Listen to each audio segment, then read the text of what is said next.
So this is going to be the featured prelim of the night. I thought it was going to be on the main card, but I guess they changed it. We have Muhammad Mokaev versus Manel Kape. Mokaev minus 138, opened up in a minus 110. Yeah, I'm rocking with Mokaev in this spot. Doesn't mean I trust him fully, but I'm rocking with him. This is a clash of styles. Usually I tend to favor strikers in this spot, especially with the new recent UFC meta of judges scoring damage as a crucial criteria for judging, right? Usually, but I just think Mokaev's gonna be too relentless for Cap, man. Mokaev shot like 20 takedowns in his last fight against Alex Perez. Um, I think this fight's just gonna come down to whether the judges favor Mokaev's takedowns and control time over Cap landing some more damage on the feet.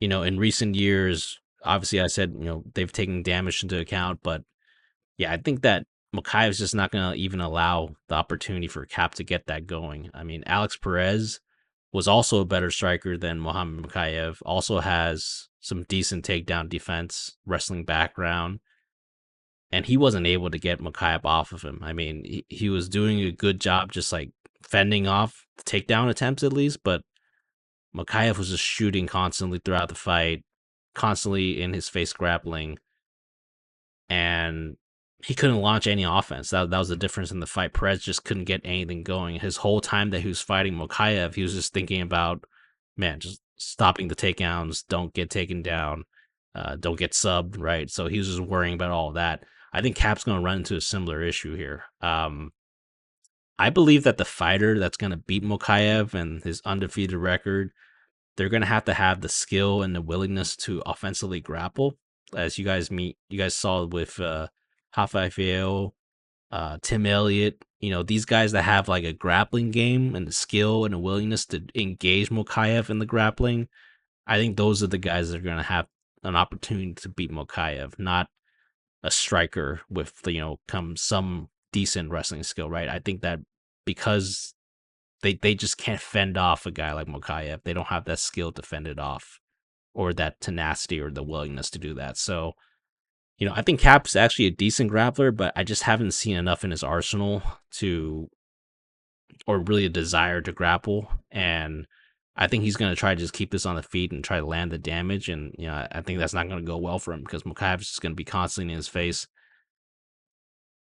And yeah, I mean, maybe this time is going to be a split decision, right? Because who knows what the judges are going to think about in this fight. I think it's going to be a close one. So I'm going with Mokaev via decision, but I could definitely see a sub. I mean, Mokaev is really good at landing the late submissions. I mean, he was down on the scorecards against Tim Elliott, pulled off the sub in round 3 to come back from behind and win. I mean, he does have some aura to him about, I mean, this guy's undefeated for a reason, right? So 23. I think the hate's just gone too far. I mean, obviously, I don't think he's that great, but he always finds a way to win, and I think he's going to get it done here too. So Mokaev via decision for me.